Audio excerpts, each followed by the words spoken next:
ఈరోజు కాగజ్ నగర్ మండలంలోని కోస్ని గ్రామంలో గౌరవనీయులు మా బీఆర్ఎస్ రాష్ట్ర నాయకులు ఆర్ఎస్ ప్రవీణ్ కుమార్ గారి నివాసంలో కోస్ని గ్రామంలో మరి ప్రెస్ మీట్ పెట్టడం జరిగింది. ఈ ప్రెస్ మీట్ పెట్టడానికి ముఖ్య కారణం మరి గత వారం రోజుల నుండి మా నాయకుల మీద లేనిపోని అబంధాలు ఇస్తూ మరి ప్రెస్ మీట్లు ఇవ్వడం జరుగుతుంది. కోనేరు కోనప్ప వర్గం, కోనేరు కోనప్ప కుటుంబ సభ్యులు, కోనేరు కోనప్ప సహా. అయితే ఈరోజు మరి కోనేరు కోనప్ప ఎట్లా చెప్తారంటే దయ్యాలు వేదాలు వల్లించినట్టు మంచి మంచి మాటలు మాట్లాడతాను.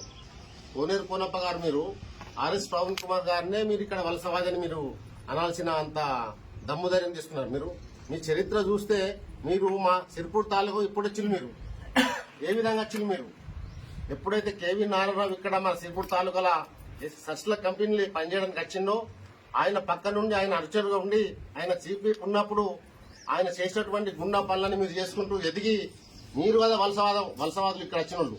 మీరు వలసవాదులు కాకపోతే మీరు మీ గోత్రం ఏంటి, మీ ఇంటి పేరేంటి, మీరు నివాసం ఉంటున్న మీ కాలనీ పేరేంటిది?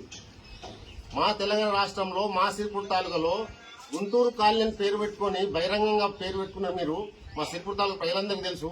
మేము ఇక్కడ తెలంగాణ వాదులో మీరు చెప్తారా? మీరు తెలంగాణ రాష్ట్రంలో మేము తెలంగాణ రాష్ట్రం కోసం ప్రాణాలు తెగించి కొట్లాడేటప్పుడు మా ప్రియతమ నేత గౌరవనీయులు పూజ్యులు మా టీఆర్ఎస్ అధినేత కల్వకుంట్ల చంద్రశేఖరరావు గారు తెలంగాణ రాష్ట్రం కోసం మరి ఎనలేని ఉద్యమం చేసిండు. తన ప్రాణాలను పణంగా పెట్టిండు. సాగుకు బెత్తడి దూరం వెళ్లి సకల జనుల సమ్మె కావచ్చు, నేను మార్చి కావచ్చు, ఆ కేంద్ర ప్రభుత్వం ఉన్న కాంగ్రెస్ ప్రభుత్వం మెడలు వంచి మా అందరి సహకారంతో తెలంగాణ రాష్ట్రం తీసుకొచ్చినప్పుడు మీరు అప్పుడు తెలంగాణ ఉద్యమానికి వ్యతిరేకంగా పనిచేసిండ్రు. మీరు తెలంగాణ అన్నారు. తెలంగాణ కావాలని లేదు. మా తెలంగాణ ఉద్యమకారుల మీద మీరు ఎన్నో కేసులు పెట్టిండ్రు, ఎన్నో దోపిడీలు చేసిన తెలంగాణ వాదుల మీద. మీరు తెలంగాణ వాదులు ఎట్లయితారు? మీరు మా స్థానికులు ఎట్లయితారు? మీరు ముమ్మాటికి మీరు స్థానికులు కాదు. మీరు మా తెలంగాణ రాష్ట్రానికి మా సిరిపూర్ తాలూకాకు వలస వచ్చిన వలసవాదులే. అది సిరిపూర్ తాలూకాలో ప్రతి ఒక్కరికి తెలుసు. మీరు మాయమాటలు చెప్తే నమ్మడానికి ఎవరు లేరు. మీరు మసిపూసి మారకాయ చేస్తారంటే నమ్మడానికి ఎవరు లేరు. మేము ఇప్పుడు విద్యావంతులమైన ఎంతో కొంత పాతకాలం పోయింది. 1947 కాలం పోయింది. ఇప్పుడు అందరి చేతుల్లో మా విద్యార్థుల చేతులలో, మా కార్యకర్తల చేతుల్లో స్మార్ట్ ఫోన్లు ఉన్నాయి. ప్రపంచానికి గుప్పిలా చూస్తున్నాం. మీరు ఇంకా మోసం చేస్తాంటే నడవదు. మీరు ఏమంటారంటే చెప్పిండు ఇక్కడ కోనప్ప అనే వ్యక్తి ఆంధ్ర నుంచి వచ్చి కోట్ల కొద్ది కట్టె దోసుకొని అక్కడ కోట్లు కూడా సంపాదించి గుంటూరు పంపుతాడని. అప్పుడు ఏంటంటే మా గవర్నమెంట్ వచ్చిన తర్వాత 5 సంవత్సరాలు గవర్నమెంట్ ను నడపాలి, బంగారు తెలంగాణ చేయాలి కాబట్టి నువ్వు ఎమ్మెల్యే గెలిచుంటు కాబట్టి అప్పటి చంద్రబాబు నాయుడు మా తెలంగాణ గవర్నమెంట్ పడగొట్టే ప్రయత్నం చేసిండు కాబట్టి అప్పుడు నువ్వేదో నామం తీసుకుని పక్కకు వచ్చిన అంతే తప్ప నీ అవసరం లేదు. ఇప్పుడు నువ్వేం గెలిచిలేవు. నువ్వేమో నీ పరిస్థితి ఎట్లుందంటే దోపికా కుత్త గడికన్నా ఘాటుకంటున్నది. నువ్వు ఎట్లా ప్రవర్తిస్తున్నావు అంటే ఆర్ఎస్ ప్రవీణ్ కుమార్ ఏదో పార్టీలు చేంజ్ చేసి నువ్వు ఆ పార్టీ నైట్ నువ్వు అంటాను కదా. అసలు నీ పార్టీ చరిత్ర చూస్తే నువ్వు ఫస్ట్ తెలుగుదేశంలో ఉన్నావు, దాని తర్వాత కాంగ్రెస్ లో పోయినావు, దాని తర్వాత కాంగ్రెస్ లో పోయిన తర్వాత వైఎస్ఆర్ చచ్చిపోయిన తర్వాత వైసీపీలో పోయినావు, వైసీపీ నుంచి మళ్ళీ బీఎస్పీలో పోయినావు, బీఎస్పీలో గెలిచి వారం కూడా కాలేదు, బహుజనులను మోసం చేసి మళ్ళీ బీఆర్ఎస్ వచ్చినావు. బీఆర్ఎస్ వచ్చిన తర్వాత మొన్న కూడా టికెట్ ఇస్తే ఓడిపోయిన తర్వాత మళ్ళీ ఇప్పుడు ఎట్లుందంటే మళ్ళీ వెంటనే గెలిచిన కాంగ్రెస్ లో పోయినావు. అంటే నీకు ఎప్పటికీ అధికారం కావాలి. ఆ కాంగ్రెస్ లో దండ పెట్టి వచ్చిన తర్వాత అటు దారి మూసిన తర్వాత మళ్ళీ ఇప్పుడు ఏం చేయాలని తోచగా మళ్ళీ బీఆర్ఎస్ లో పోతాను ఒకసారి అంటాను. మళ్ళీ మొన్న ఎమ్మెల్సీ ఎలక్షన్ లో బీఎస్పీకి సపోర్ట్ చేస్తా అంటాను. మళ్ళీ రాత్రి పోయి మీ అనుచరులతోని మీ ముఖ్యమైన నాయకులతో స్టేటస్లు పెట్టిస్తావు మా బీఆర్ఎస్ పార్టీ. రాత్రి పోయి మళ్ళీ నువ్వు కాంగ్రెస్ తో కలిసి నా తాలూకా మస్తు డెవలప్ చేస్తాను నొప్పుకునే కాంగ్రెస్ లో ఉంటా అంటావు. మళ్ళీ పొద్దున ఏం స్టేట్మెంట్ నీకే తెలియదు. నీ కార్యకర్తలు ఏం చేయలేదు, పరేషాన్లు ఉన్నారు. ఏమవుతుందని దోపిక గుప్తా గడికన్నా ఘాట్ కంటే నువ్వే ఉదాహరణ దానికి. మా సార్ అట్లా కాదు కదా. మా సారు తన అమూల్యమైన జీవితాన్ని త్యాగం చేసి ఎవరైనా కానీ బీఎస్పీలో బహుజన వాదం కోసం బీఎస్పీలో వచ్చిండు. తన జీవితాన్ని త్యాగం చేసి ఇక్కడ పోరాటం చేసిండు. కాకపోతే కొన్ని ఓట్లతో ఓడిపోయిన తర్వాత వాస్తవం చెప్పాలంటే ఎవరైనా నీ అటువంటి వాడైతే కాంగ్రెస్ పార్టీ పోతుండే.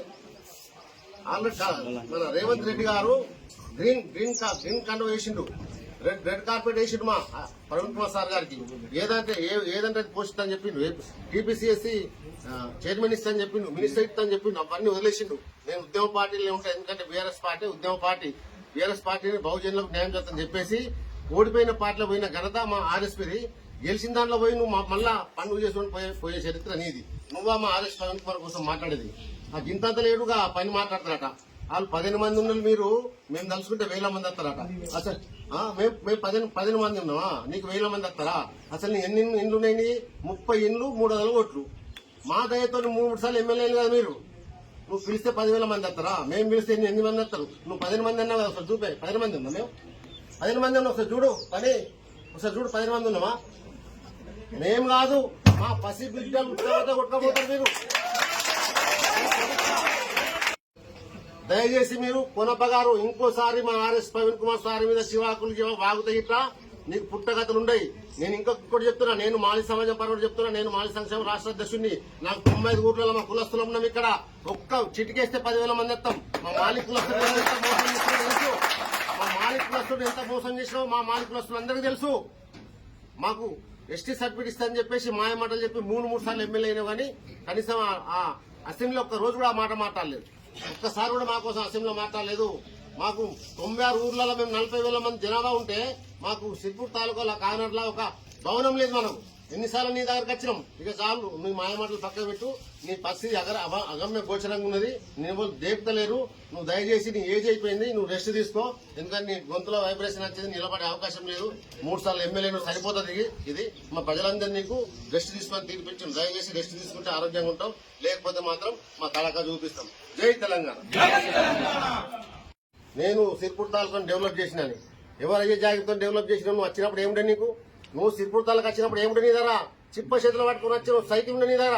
మా దగ్గర మా అన్న దగ్గర ఎజిటి బండి ఉండే. మేము జమీందారుల ముందు నుంచి, మేము వ్యవసాయదారుల ముందు నుంచి, మేము అడక తింటోళ్ళం కాదు.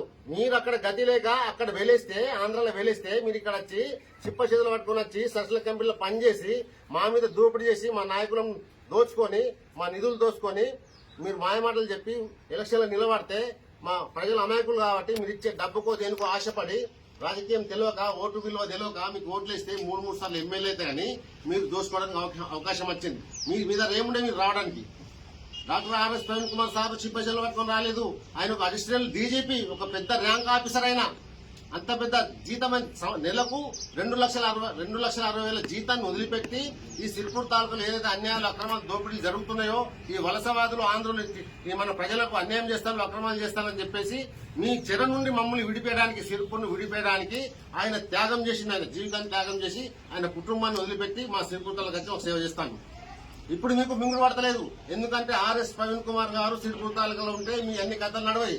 మీ ల్యాండ్ మాపే నడవది, మీ షాండ్ మాపే నడవది, మీ లిక్కర్ మాపే నడవది, మీ హస్తాల ఆట నడవది, మీ దౌర్జన్యాలు, దోపిడీలు, అన్యాయాలు, అక్రమాలు, దురంతాలు ఎవ్వి నడవయి. కాబట్టి ఇప్పుడు భయపడి ఆర్ఎస్ ప్రవీణ్ కుమార్ గారు ఇక్కడ లేకుంటే బాగుంటుందని చెప్పేసి అనుకుని మీరు ఆర్ఎస్ ప్రవీణ్ కుమార్ మీద ఎదురు దాడి చేయడానికి సిద్ధపడతాను. ఇది సరైన పద్ధతి కాదు. మేము సిర్పూర్ తాలూకాలో ఉన్నటువంటి ఉద్యమకారులం, కొన్ని 100 మంది 1000 మంది ఉద్యమకారులం ఉన్నాం. మా మీద అట్రాసిటీ కేసులు అయినాయి, రస్తా రోకోలు చేసినాం, ధర్నాలు చేసినాం, మిలియన్ మార్చికి పోయినాం, సాగర్ ఆరానికి పోయినాం.